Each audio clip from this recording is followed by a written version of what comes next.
Hello, today my guest is Mark Levine, one of the principals of EBMG. Mark has been working in the New York property management industry for over 25 years. He's the host of the NYC Real Estate Podcast, which will be linked in the show notes below. And today we're going to be talking about trends in the New York City real estate market and the property management industry.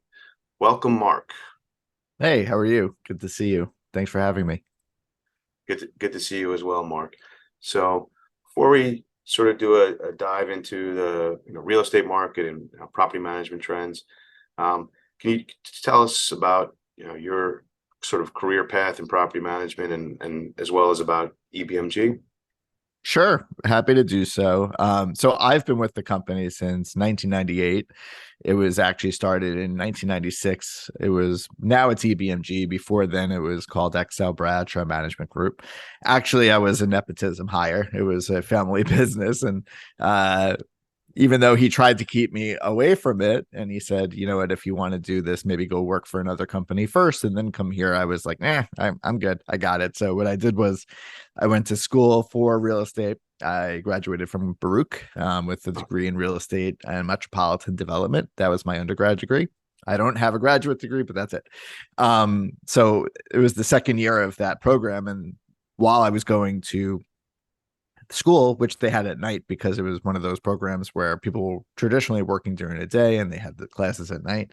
I was working in the family business of property management. And I even remember going back to like when I was my son's age, he's 10, sitting in my dad's office because we were always in that real estate world and, looking at just the sea of envelopes that I had to send out to tenants and stuffing envelopes on, bring your child to work day. So I've really been in it the whole time. And what we've really tried to do over the last 25 years since I've been here, and especially since probably 2013, when we really started growing, was trying to figure out how can we bring this property management company, which is in an industry that is traditionally stifled by technology and growth, and bring it to today. And I think a lot of the last 10 years that we've been working on that has led us to where we are. And that's been super helpful. So what we do is we manage primarily third-party management. So we manage for other people, other boards. Co-ops and condos are our main source of our business, our portfolio. We have a very small rental portfolio that we manage in Manhattan as well, and some in Brooklyn. But for us, we are really focused on co-op and condo in the New York City area, and Manhattan's our biggest portfolio area, followed by Brooklyn and then Queens, and then we've got a few on Staten Island, and also the Bronx. So we've really been excited on seeing how we've been growing, but also how the industry has been changing. So what do you think are some of the sort of technological advances or just sort of a management efficiencies? Like what do you think is, you said you've had some growth. So, Yeah. what kind of growth and what do you think, you're implementing that's sort of helped that growth? I think it all stemmed from COVID for the industry and maybe not for us as a company. We always tried to set ourselves up as a technology integrated management company to allow both our employees, but also our clients to have a view into how we're managing their properties. This is pre-COVID. We would always have, Dropbox enabled so that every building could access all of their files on Dropbox, all the boards, I should say, not the buildings. We would have it so that we could, work on project management with tools like Basecamp or Slack. And then once COVID hit, everybody tried to reset the table to be in the same position. But I think as a company and as a structure, we were already there. So we were already ahead of the curve. I remember the March 2020 shutdown when all the offices were like, oh no, we have to go remote. We were up and running in 2 days because everybody was already set up to basically run remote because we were operating that way using the cloud, Zoom, which is how, I do most of my podcasts these days, even because of it's just easier. We were using that with some of our clients prior to COVID. So just integrating all of these things and seeing what the marketplace out there, like all these, like cloud products and SaaS products, like how can we integrate these tools to make us a little bit more efficient? The other switch, I think, is maybe 15 years ago, the expectations of the clients were different because we've got a lot of people that work in technology. Technology really wasn't a thing back then. You look back at 2005, you look back at 2009 to now, the world was different. Our clients had different types of jobs. So the expectation for our clients now is that whatever tools they use, whatever things are helping them with either their personal life or their work life, they want to see an integration of these things coming into how we manage their properties, how they're involved with us. So I already mentioned Zoom, I already mentioned Dropbox and Slack and Basecamp, and now it's things like Monday.com or, other tracking, Google Suite is a big thing for tracking projects and making sure that we're all sharing databases and spreadsheets. So the real reality is that if you're not a company that can move towards this, then you're going to have to find a way to either do it, or you're just not going to be able to survive the increasing technological landscape that we're in right now. Right now, you had mentioned that you've always embraced that. So do you find that you'd mentioned that some of your clients are like in tech, but do you find that boards generally are like up to date on this technology? Like they can figure it out and Yeah, they appreciate it? I think a lot of the newer boards that hire us do that, and that's the other interesting thing. And while I get to this answer, like 20 years ago, I feel like management was looked at a lot differently with the board manager relationship. I think 20 years ago, it was more, we're the board, we tell you what to do. You're kind of here just to push paper and do what we tell you. And I think as we've gotten a little bit more sophisticated in how we are managing our properties, and also with the combination of how the city is now changing the landscape of laws and regulations and federal regulations on the daily, it feels like. I think we're more of a partner and they look to us for more of our expertise. I think that when you have a lot of the legacy accounts, those are some of the people that may have been on the board for the last 25 years. They're not necessarily looking to switch up anything. They want, I don't really have any paper requests anymore. We used to get, it's great that you're sending us an email with the financial report monthly, but I need it in paper. We're not really seeing that. Same goes with the applications for sales and leasing. We've got these, 500-page documents that the brokers are giving us. We're PDFing those instead of giving hard copies out to the board. So everybody's cognizant of save the planet, save the trees. And I think that that's more of the way that we're leaning for those buildings. I always say, like, we'll go as backwards as you need us to, but we could always go as forward as you want us to. If you are a board that says we don't really like to communicate with our residents by email, or we need to print up paper copies of this, like, we're going to work with you for that. There's still residents in some buildings that don't have email or access to a computer. It's probably going to be that way for the next 10 years or so. So we always devise a plan in those buildings to make sure that the technology doesn't swallow the people who don't want it, but it's a helpful and useful tool for those who do. Now, I know you had mentioned that I think the relationship sort of has changed or evolved over time. And I know, and you also mentioned, the regulations, city and federal, government is implemented. I feel like there's something like new like every other week. So how do you deal with compliance issues, and how do you communicate those, with your board? Like what Sure. Well, the helpful thing about having a podcast is that I can push it out to everybody. So if there's my goal, and I started doing it a long time ago, I haven't done the videos in a while, but for a long time, I was doing like weekly videos on YouTube, and it would be like a 3 to 5 minute video on a specific topic or a specific question.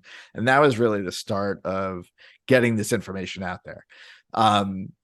I will always try to hit something as soon as it comes out and explain what it is and talk to an expert about what it is, even if it's offline. It doesn't even have to be on a podcast, but I'm working on pushing that information out to my managers. I have 15 property managers that manage a variety of properties. So if it's going to be an issue that's hitting any of their buildings, I make sure, as an owner of the company and the person responsible for management, to say, okay, all of these managers, I send this out to, make sure that you give this out to your board so that they are aware of the upcoming changes.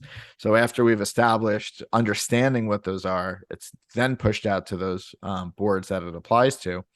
But internally, I keep a massive database of all the laws that we have, all the required filings. And then as we either take on new buildings or if the law becomes something new that we have to now populate with the buildings that are required for it, I'll keep that up and I'll let everybody know as well. So when you get to a certain size, like when I started with the company, we were at 25 clients. Now we're at 100. It becomes a different animal. And if you're not really looking at it from a data management standpoint as well, it becomes a little bit overwhelming. So 10 years ago, I took the challenge of the project to really assemble our property in a different way on our properties on a spreadsheet that helps me navigate all of these local laws, filings, due dates, working with that in a system like what we use is Jack Jaffa right now in the company. So a combination of those, but having my database is really helpful because it also allows me to drive pricing competitively. So I'll take, let's say, one thing that we do every year is backflow device testing, or one thing that we have to do multiple times a year is elevator witness testing.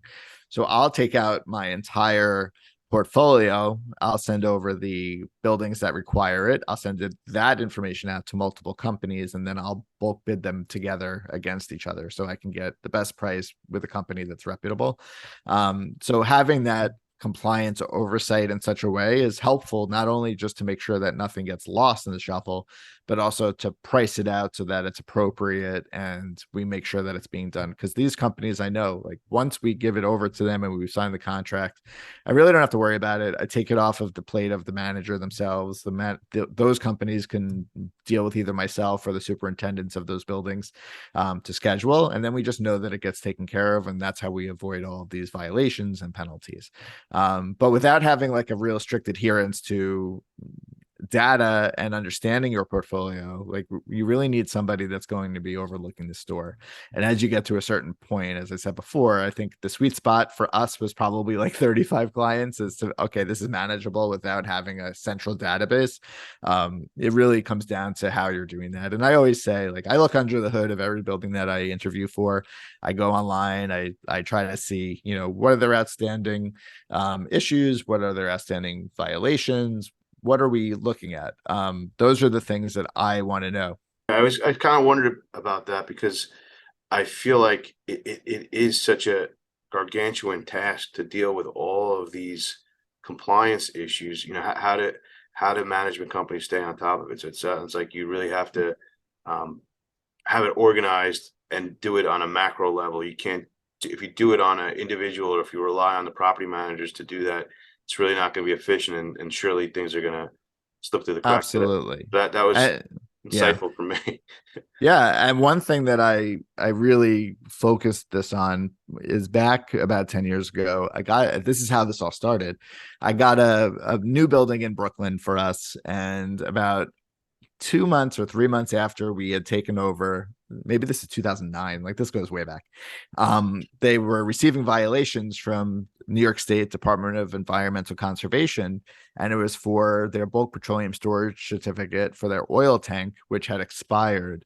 And I think they had missed 2 filing periods, and the prior management company that we took over from, and this is like a few months prior, they went out of business. Nobody updated the city or the state, or I should say in this case the state, to say that we are now the responsible party. So they were hit with like a $20,000 penalty for not registering this. So we were able to go to court and show that we weren't receiving their mail. The company was out of business, so they weren't forwarding it to us. And that was like the light bulb moment for me where, okay, if that's expired, let me look under the hood of my own portfolio and see what's going on. And I was able to put together that table that was the genesis of this whole, like, looking at the compliance as a whole. And we were able to make sure that none of our buildings were expired, make sure that none of them were hitting fees. And you really can't, we got lucky, you really can't negotiate with DEC. Once they issue a penalty, that's pretty much it.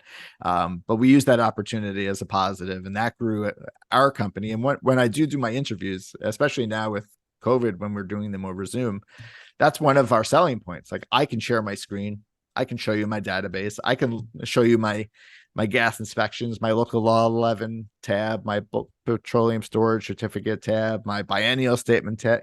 These are the things that a lot of buildings are expired on and they don't even know it.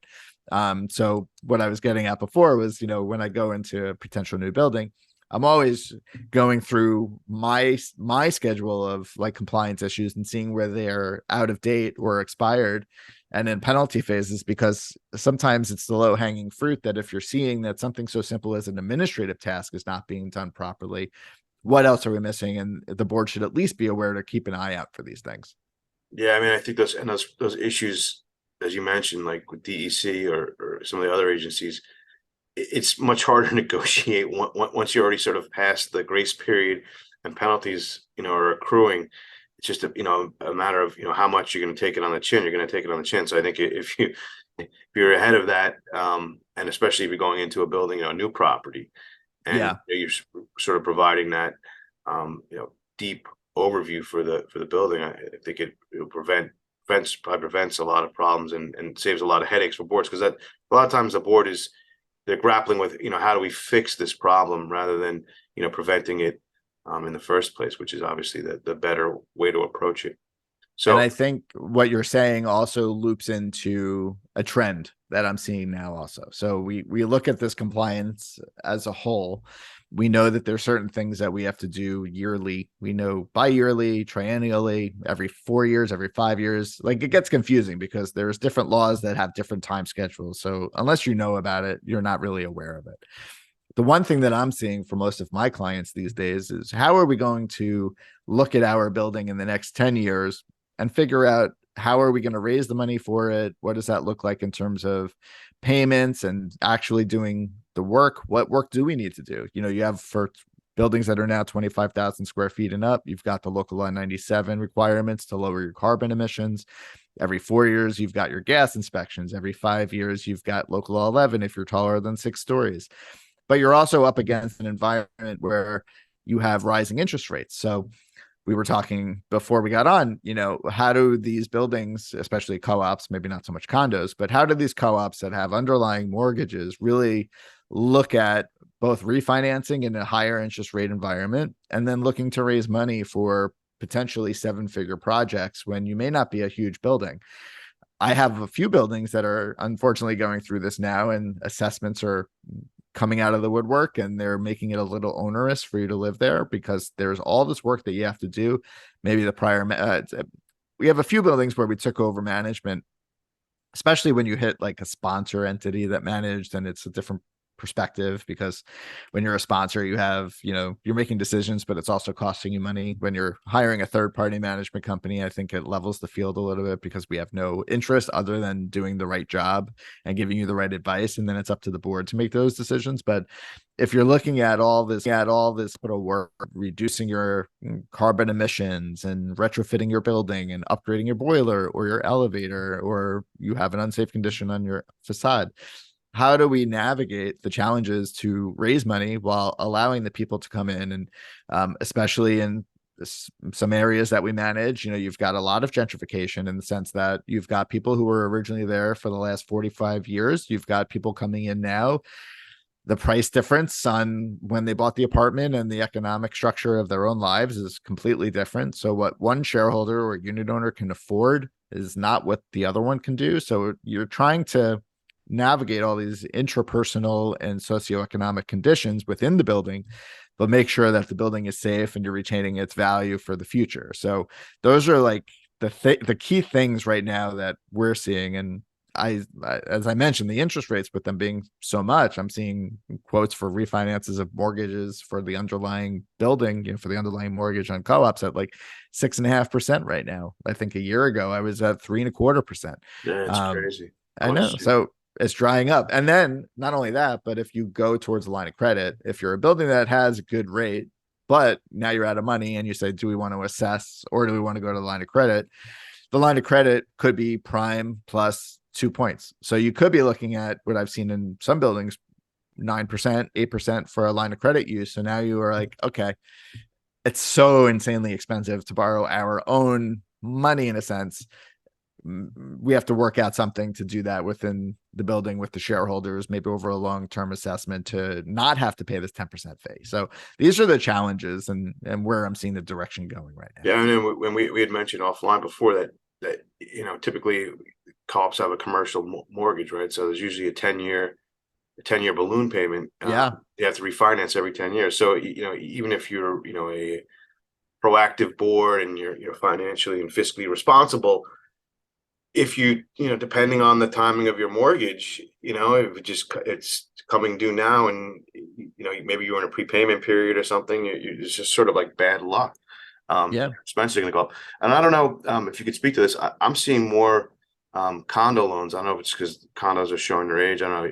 Are you seeing more? I know that there's higher interest rates, but I'm just seeing more condo buildings being interested in that. I don't know. Have you had any experience with that? I've seen condo loans for the purpose of what we were just talking about before with regards to this overwhelming amount of work that we have to do. But it's harder for my condo clients to get the loans because there's a lot of our condo buildings, there's no supers apartment. It's an outside super that is there 40 hours a week, and then he goes home or she goes home over the weekend, or at night. So there's nothing to use as collateral other than the receivables of the common charges. And that also comes at a price. So yes, I'm seeing that, and I'm seeing the request for that, but I'm not necessarily seeing the closings of that because it's been an onerous cost to the building. Right. Yeah, I mean, they're only, with the condo, they have to do an assessment. Then it's just whether if you can spread it out with financing, it makes sense.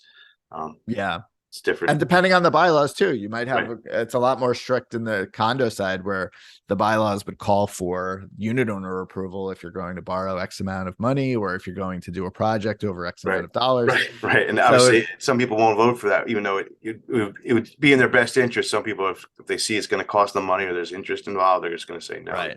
You're 100% right about that.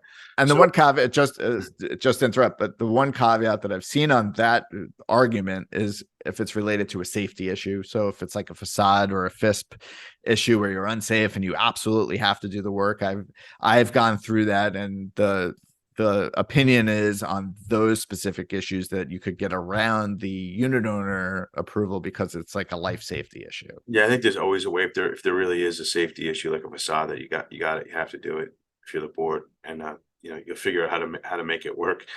So I do want to talk about I want to go back to property management trends, but just real quick, just talk about what you're seeing in the market, just like sort of past COVID. Yeah, I think the economy. I'm not sure where it's headed. I think it's headed towards a recession actually, but I don't have a crystal ball.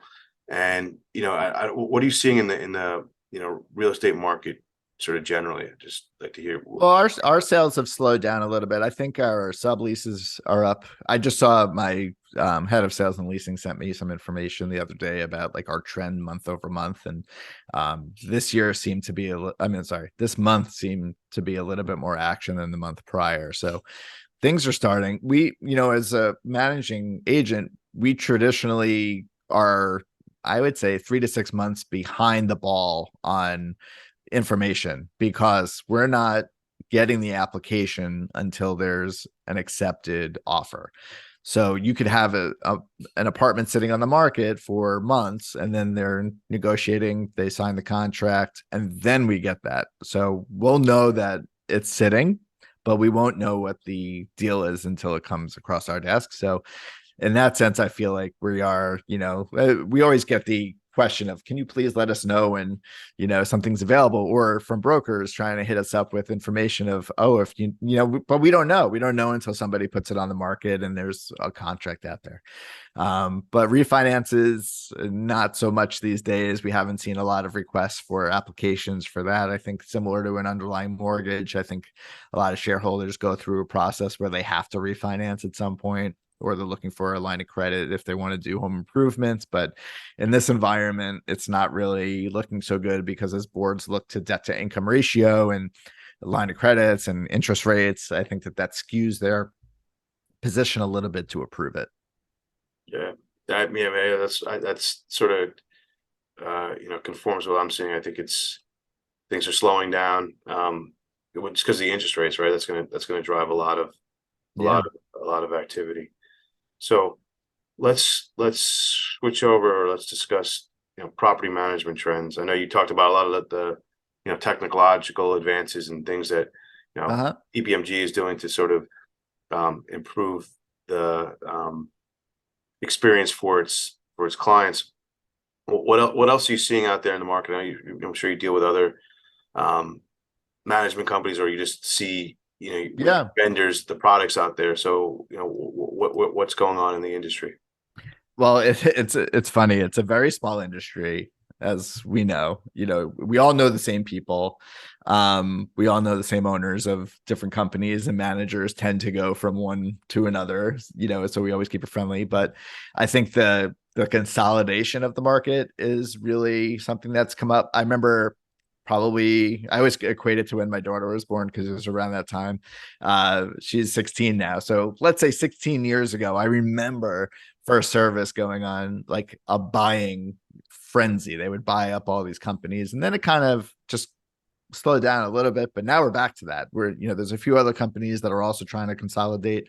So the market as a property management company is shrinking. I think that there's some new companies out there that are if you angle yourself towards a specific type of property, I think that's great. I know some management companies that started not too long ago that also like pitch themselves towards the smaller buildings. A lot of these larger companies and the conglomerates have higher minimums than a lot of these buildings are able to afford. So they're going to go off. And I can also tell you from experience that when there's a consolidation, there's a good percentage of those properties that have been at one point with that company that just bought their new company. So there's this feeling of, okay, but we left that company and now we're going back to that company. So that creates a spillover into the rest of us who are independent. Um, I don't know. I don't really pay attention to that side of it too much as to who is being bought by who and who is here, because we're like operating in our own environment. And I've always been trying to live within my own, I guess, fish tank, if you will. I try Sure. not to like look at what everybody else is doing, because if we're small enough where like we have 50 employees, I'm one of 5 partners. If we want to try something and we want to like try an application out or try something that might help our clients out, there's no red tape with us. We're just like, okay, sample kits, let's test it. I like thinking outside the box and like paying more attention to technology and those fields than I do the real estate property management field. But I think that as we go through this, you're going to find that the smaller companies are just going to have a harder time really competing with the bigger companies. The larger companies have more of the salesmanship on the front end, and this is my opinion only. And then once you get to be a client, I feel like you may not ever see that person who pitched you again, and you're getting other people, which is fine, if that's open eyes, that's what you want. I think when you go to the smaller companies, even somebody like a mid-sized company like myself, the pitch is, I'm an owner, I'm doing your interview, I never leave. If you need me, I'm a Zoom away, I'm a meeting in person away, I'm a telephone call or a text away. And I think that is the key to any business. It's customer service and knowing who is behind all of the people that are doing work for you. I think that's going to be the most important. I think that's the biggest trend of the last like year or two. And I know I've been contacted by some companies to either buy their company or sell to their company. And I can tell you from like our perspective, we don't want to sell. This is a company that's been around for a while. I'm going to be here. I'm in my mid 40s. I imagine I'll probably be here for 25 more years, hopefully not working as hard and as long, and maybe my kids will want to do it. Probably not, because they see the board meetings. It's not a business for everybody, because it's nights, and it's weekend emergencies, and it is what it is, and that's what we signed up for, and I'm happy to do it, but I just don't know if my kids want to do that. So as we go through the next few years, it'll be interesting for me to see how all of these companies are kind of managing, especially when you've got 3 gorillas in the room, to see if the smaller fish, like, the medium-sized companies to the up and comers, how we can fare through that. And I'm looking at it positively. I think anytime there's a purchase and somebody goes into that bigger fold, I think of that as a positive for companies like myself, where we can really position ourselves differently and provide a different level of service to those companies or buildings that we manage. Yeah, I think it's great if you, I mean, if you have the infrastructure to provide the service, and sort of just to keep up with all of the, the technology and the regulations. If you can compete with that, then I think obviously if you're a smaller company, you're dealing with the principal of the company, that you're going to have a better customer service experience. So I think there's different, I guess, markets and different niches for everyone. I think it's Yeah. probably tougher for the really small guys, because there's just so much that's changing, so much technology and so many regulations, that if you don't have a certain level of sophistication, you're just not going to be able to keep up. I mean, I guess they have Yeah. lower prices, but sometimes you get what you pay for. Well, that's the other thing. I know what the market calls for, and a lot of these companies charging low fees. I don't know how it could be sustained over a long period of time. Um, and from an educational standpoint, I mean, I don't think that yes, I have a degree in real estate, but it was in real estate development. I don't think that it necessarily translated over to my management career, which is my entire professional life, but it was good to have the backbone of it. And I think even getting into management, it really took me a solid 10 years before I was comfortable enough to do a video or to do a podcast or to do something where I was putting myself out there as the expert. I feel like I didn't have a hold of it for such a long time because it was constantly changing. And there's parts of it that you're always going to have as like the backbone of management. These are the common parts of it that are never going to change. But to really understand how everything plays together, it's like a giant puzzle. And to have some of these smaller companies that are just starting with new people, I think that also is a challenge in this environment. We were lucky that when I was learning, we didn't really have these changes. Like, things were a lot simpler back then. It's a little bit more complicated now. There's new city agencies now, there's new requirements. So the further we go down this hole, I think the better the people that are serving the industry have to be. And there's no, other than having a license to be a broker as a company in New York State, there's no entry to being a property manager, which is very interesting. Like, I have for Florida, are required to have what's called a community association manager's license as a property manager, and then as a company you have to have a separate license as a CAM firm. Like, I have both of those, because you never know, but there's testing, there's fingerprinting, there's background checks, there's continuing education. And in New York State, you could, as long as you're 18 years old, have at it, so you are dealing with a lot of everybody, not everybody, but a lot of the people who live in our communities and our buildings. That apartment is their single biggest investment.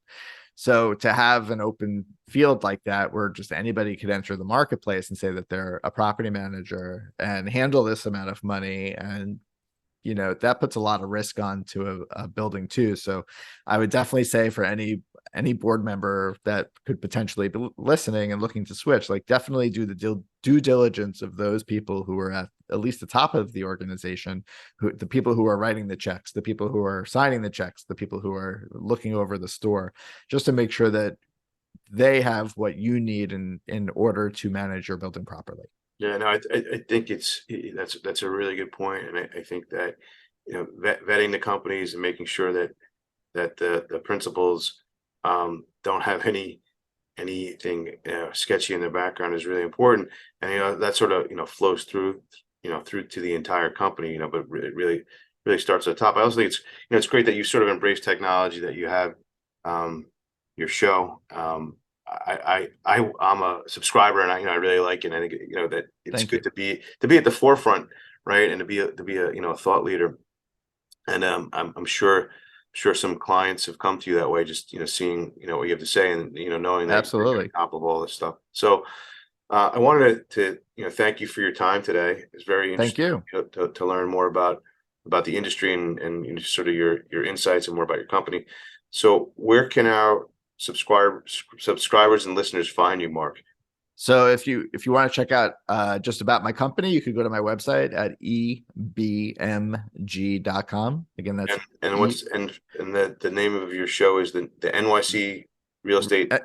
Okay, tell me what it is. Yep, it's the NYC Real Estate Podcast. If you go to any podcast app and just search NYC Real Estate, you'll see the purple logo with my name on it, Mark Levine. And what's funny enough, my name is the same name as the Manhattan Borough President now. So everybody confuses us all the time, which is great. Anytime I send an email, like it happens at least once a week. Are you the same? No, I'm not. I don't think he would be managing properties. Yeah. And anybody could email me at mblevine@ebmg.com or call me at 212-335-2723. I'm direct at extension 201. Great. Mark, thanks so much for your time. It was great speaking with you. Thank you for having me. I appreciate it. All right. Take care. Bye now. Bye. Thank you for tuning in. And remember to make every day great.